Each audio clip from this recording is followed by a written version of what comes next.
If you are worried you have Lyme disease, or just like the outdoors, and want the peace of mind of knowing whether you have Lyme disease or not, there is a new Lyme screening test based on decades of research by Dr. Richard Marconi, a professor at VCU Medical Center. For more information, visit glymedx.com, that's glymedx.com,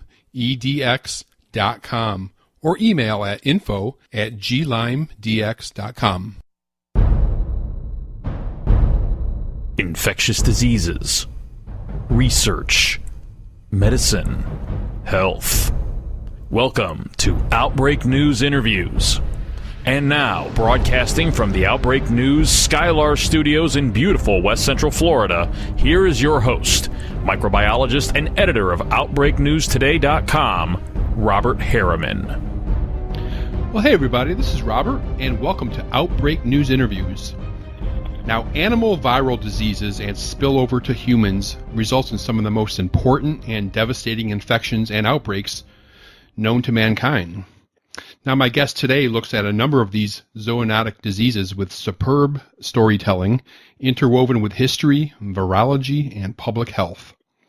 The name of the newly published book is titled Animal Viruses and Humans, A Narrow Divide, and the author is Dr. Warren Andiman.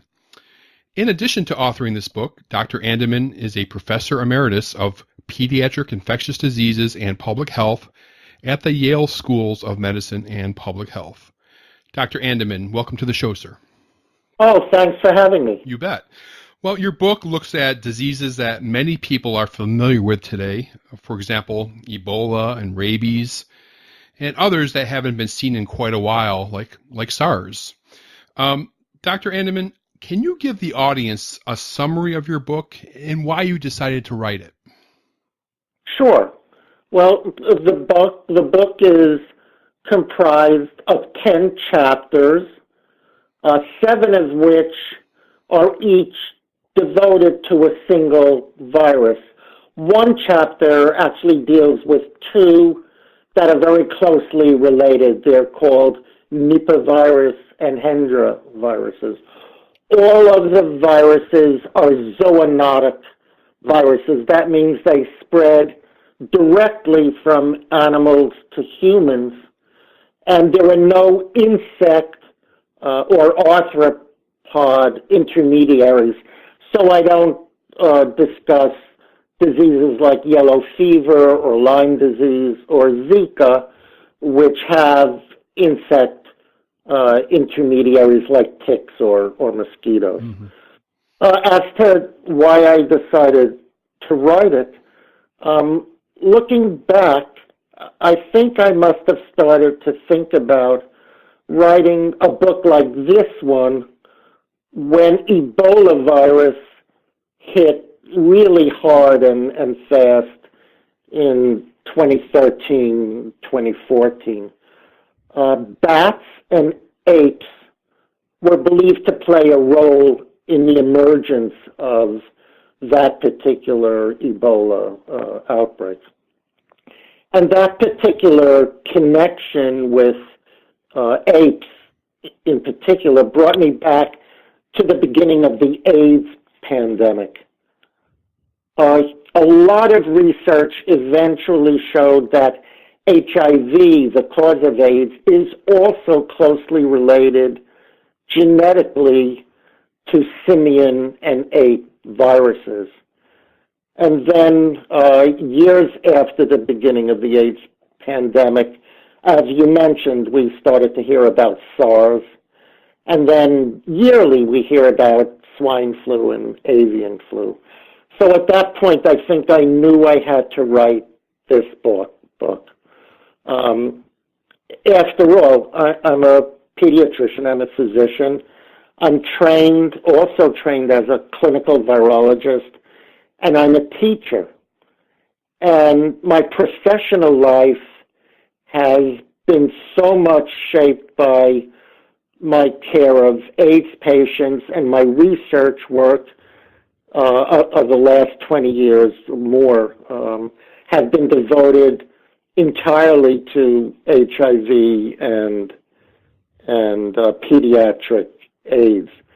So emerging viral pathogens seemed like a natural subject for me to research more thoroughly and to write about. So I want to take a look at a couple of the topics that you discuss, and because they're current in the news today. And the first one is about the chapter on Nipah and Hendra viruses. And of course, there's a Nipah virus. I think it's about Nipah virus outbreak pretty much over now, though, but recently in India. Dr. Andiman, can you spend some time discussing the differences between the initial Malaysia outbreak in the late 90s and the cases and outbreaks seen in India and Bangladesh since that time? Sure. Well, as you mentioned, Nipah virus disease has been all over the infectious disease or viral news of late. And there does appear to be an ongoing outbreak in southern India, primarily or exclusively. But the number of fatalities, as you said, seem to be ebbing off, and probably the epidemic will be over soon. Anyway, you mentioned that most of us probably first heard about Nipah virus. I did, particularly when the CDC published reports in, I believe it was 1999, of a really serious outbreak among pigs in Malaysia.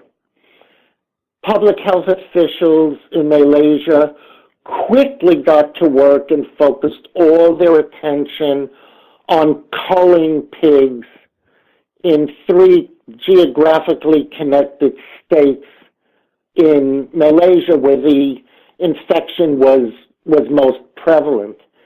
And I just looked this up again. Approximately 900,000 pigs were slaughtered in order to control that epidemic.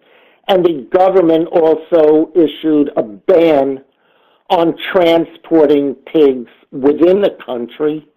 And then they also started a really comprehensive education program which they put together in order to warn people against having close contact not only with pigs but with other people who may have been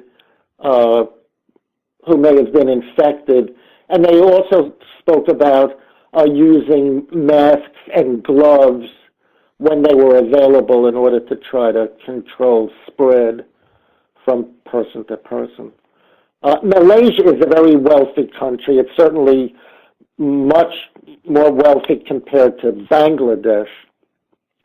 And it was much easier for Malaysia to put these preventive measures into action.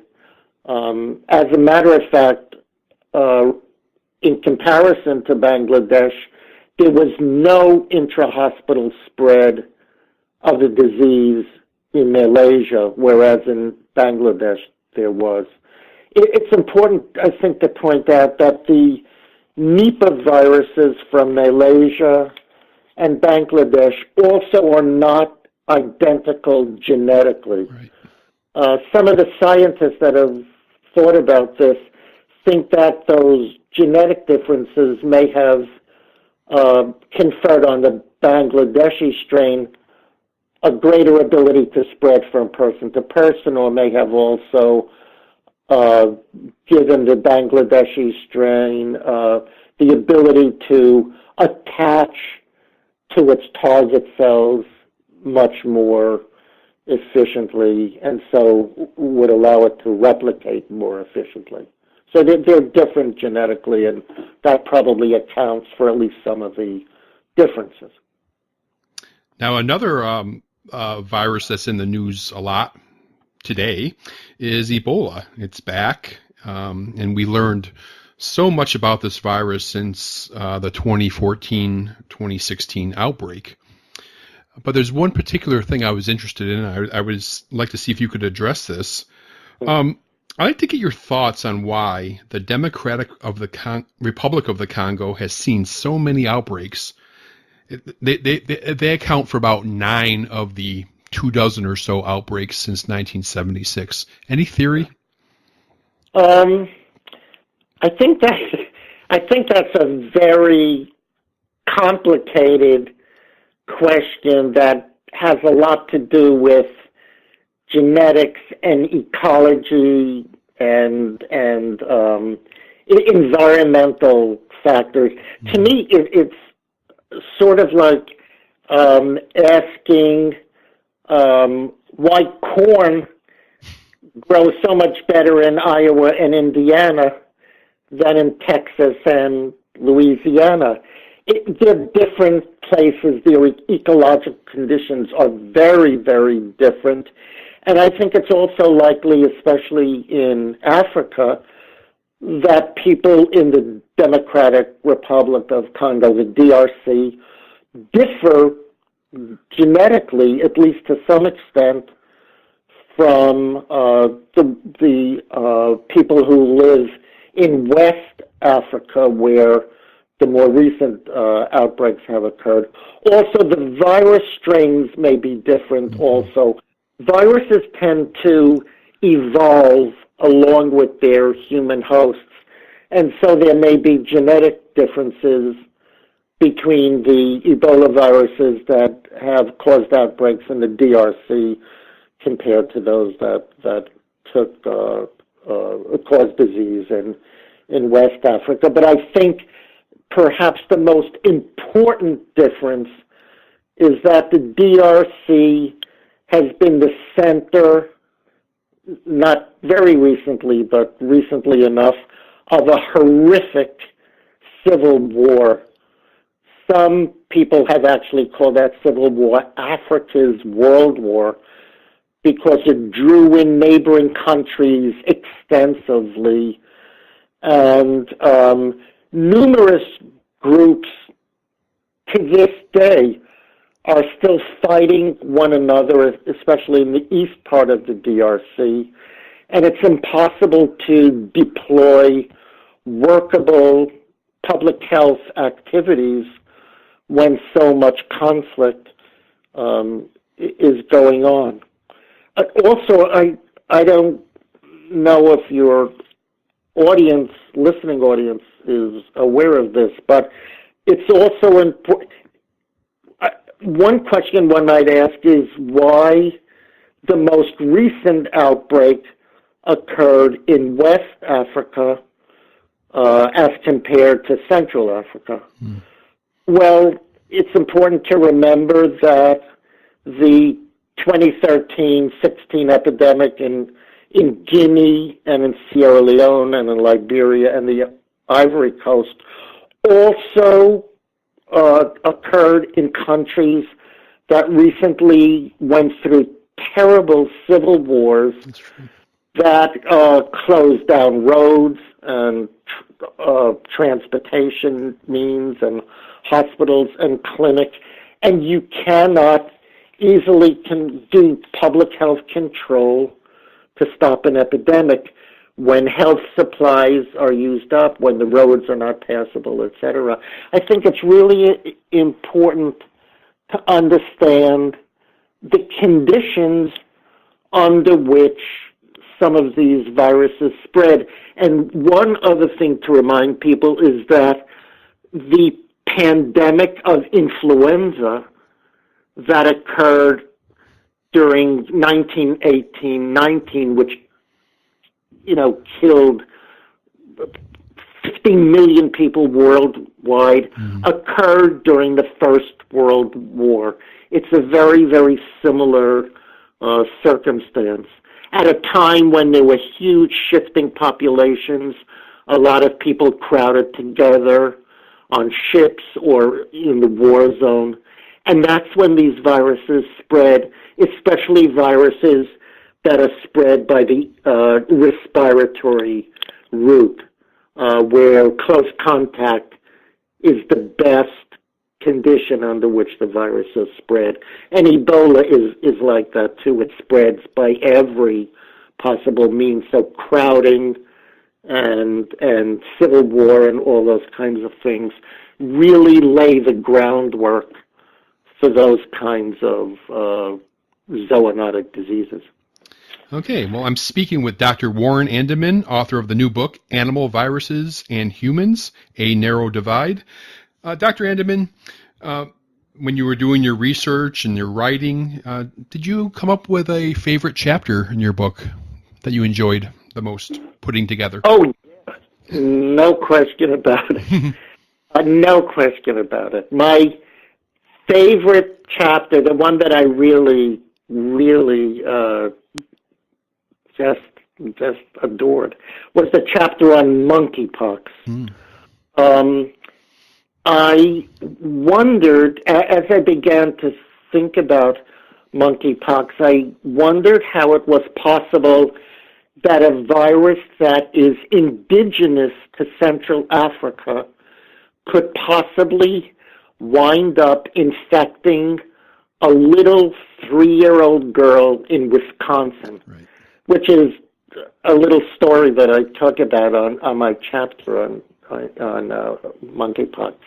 How is it possible that the biter, or the animal that bit this little girl, happened to be an innocent little prairie dog of all things? Mm-hmm.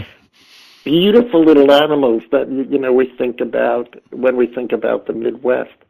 The particular prairie dog that bit this little Wisconsin girl was purchased at a swap meet, and I'd never heard about a swap meet. I had no idea what a swap meet was. But stranger still, I also found out that the prairie dog caught its infection from, of all things, a giant Gambian pouched rat. Right. And I figured, what the heck is that? How the heck do these two animals get to meet one another?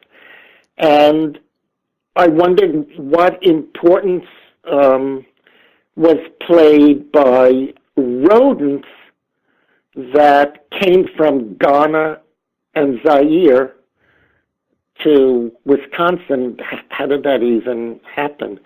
What I also learned was that there are people in this country who love Gambian pouched rats because they're considered very cuddly and playful, mm-hmm, which I didn't understand at all, because these rats sometimes attain lengths of about 3 feet and grow to weights of 2.5 to 5 pounds, which is about the size of a small cat. So that was one part of it. But when I started to do all my thinking about monkeypox, it wasn't hard to begin to think about smallpox, which is a closely related virus. Sure.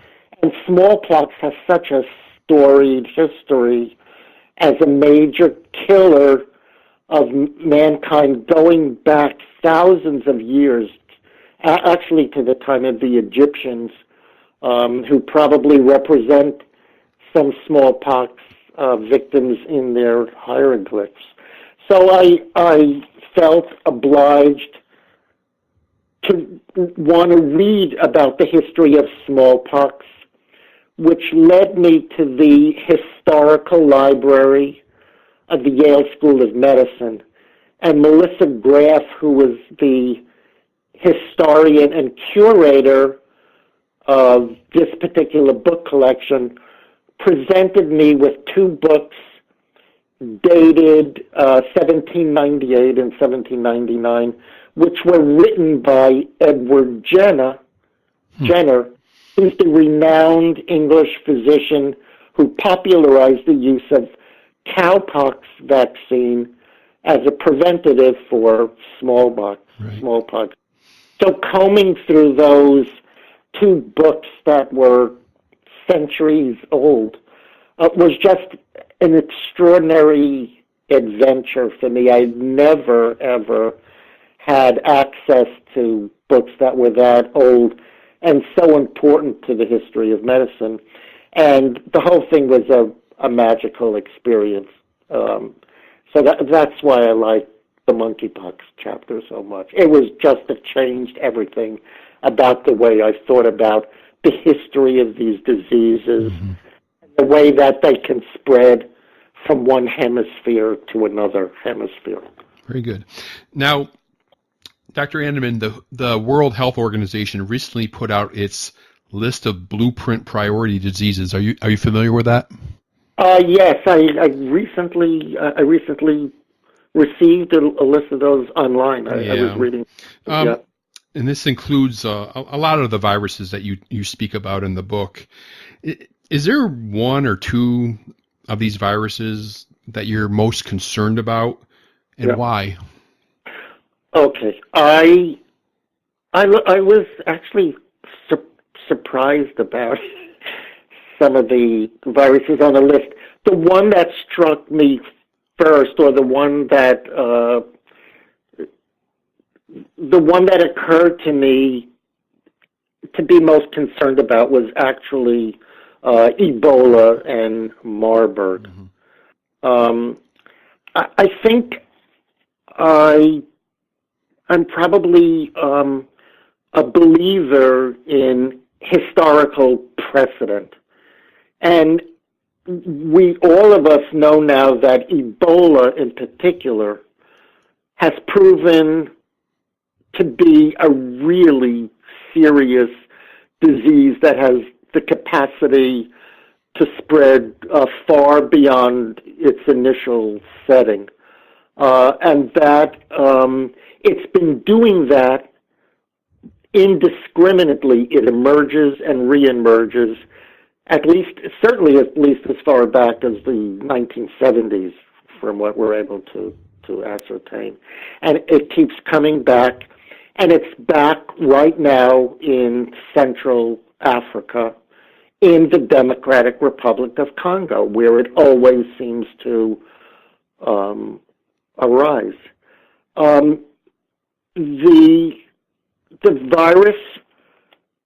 This virus, but all viruses, have the capacity to mutate. That's part of their business. They mutate.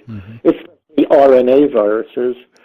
And when they mutate, they sometimes become more virulent, and they sometimes find ways to spread by a different route, which makes it more easy for them to transmit from animal to person or from person to person.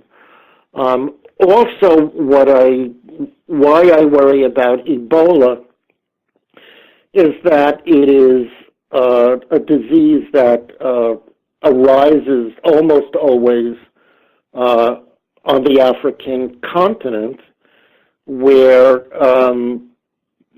there are often conflicts that I've spoken about already, which tend to break down transportation systems and health systems, but also can lead to massive migration of refugees from one place to another, something that we've seen a lot of lately, not necessarily in Africa, but in other places.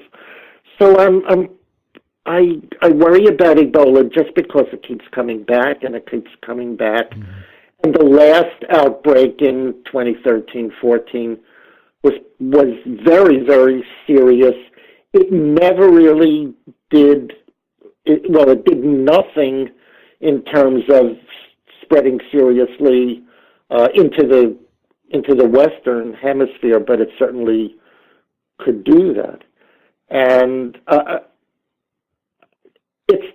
think it may be the one I worry about because it's been so recent a player, including at the current time where there is still a lot of conflict in the eastern part of the Democratic Republic of Congo, so that I'm thinking that it's not likely that the epidemic will abate in the near future. I worry about Ebola. The one thing that surprised me was that influenza was not on the list, and in my mind, influenza is by far the virus that is most likely to spread in pandemic form, because it has on multiple occasions, and it sometimes causes a lot of disease. The epidemic that occurred last year was pretty significant compared to the few years right before that, and the viruses keep mutating. Influenza virus changes all the time, and it's most worrisome because it spreads by the respiratory route, which allows it to spread more quickly than any virus that can spread by any other route. I worry more about influenza. Second on the list would probably be Ebola. The other ones have not spread that widely. Nipah certainly has not, and the Middle East respiratory virus has not. They've been pretty limited in their in the way they've spread, and they've all been quite limited even when they've spread from one continent to another. They've been quickly controlled. So, okay, Dr. Andiman, we're running out of time. Any final thoughts? I think we have to be worried about. I think we have to worry about these zoonotic viruses, and it seems to me that the one mechanism, well, there are several mechanisms by which we can avert or limit outbreaks of these diseases. One way is by having excellent worldwide surveillance systems in place where persons on the ground, public health people or epidemiologists on the ground in these hot zones throughout the world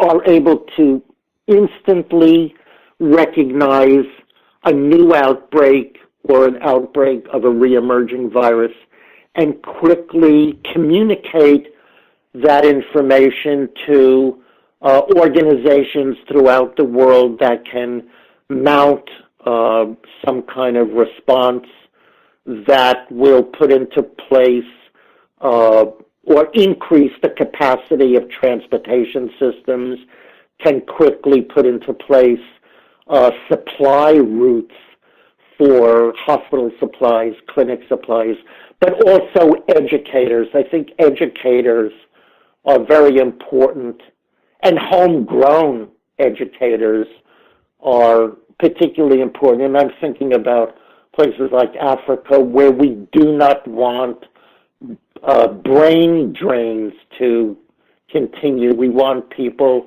in their native countries who are well educated and know their own people, who are available to educate their own people so as to make them aware of the hazards and the methods by which they can limit those hazards.